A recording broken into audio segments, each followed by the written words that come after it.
That sense of resilience that we were talking about there can also be seen through the everyday lives of Ukrainians, with many sharing their stories of survival in real time with the world over the past year. Time machine. I wanna go back. Wake me up when you were Angelina Kovtun, that you see there, is a young Ukrainian living in the southern city of Mykolaiv.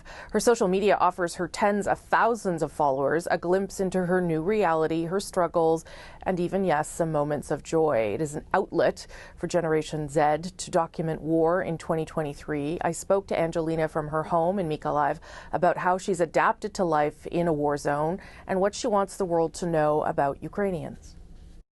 Angelina, thanks for being here. Thank you. I'm glad you would make some time for us. How has your life changed over the past year? A lot, actually, because I live in my apartment in the city center was bombed, and now I'm living with my dad. I fall asleep in a bomb shelter, and I don't sleep at all at night because Mykolaiv is bombed every night, every day, and this may be my last night. So I wake up at 5 a.m. From the sounds of siren, because at this time government turned on the lights for a few hours, only for 2 hours. There is no clean water in the city. The entire water supply network was bombed. Are you able to do sort of regular young woman things? I'm always looking for positive stuff in my life. I don't want to think about bad stuff. People have started to use to everything. I can finally go to a cafe with my friend after the liberation of Kherson for a cup of coffee, because people want to start living as before, like normal, free Ukrainian. You did leave Ukraine for a while. You went to Lithuania, but then you came back. Why did you want to come back to Ukraine? You know, there is death around you. There's only way to out for me in emotional stuff is to help to people, and I am now volunteer and a part of support team for people with disability in my region and in Kherson region. Are you scared ever, though? Were you scared recently when you were in Kherson? Actually, no, at all, because you can be afraid of everything. I'm no longer afraid of explosions nor of seeing dead people near you. They, Russians, destroy the city now, but I'm not afraid of them. You told me before we started talking that your brother is a soldier and he's been captured by Russians. How difficult is that for your family?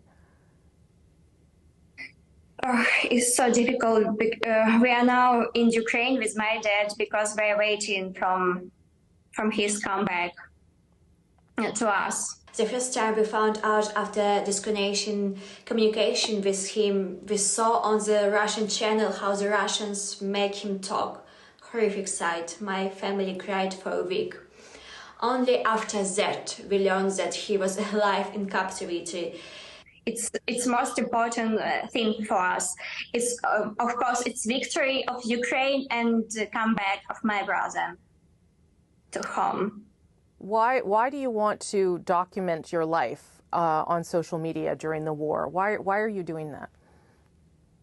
Because I needed a psychologist and a listener. It so was unbearable for me to live in this whole situation between the war. And I decided to share a little part of my life with people. You know, Ukraine not struggling, Ukraine not suffering. We are fighting and we are rebuilding all here.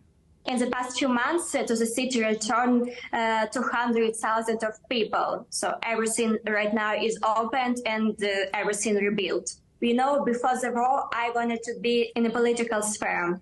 But for now, I want to be an advocating human rights, because it doesn't matter you're a politician or you're a volunteer.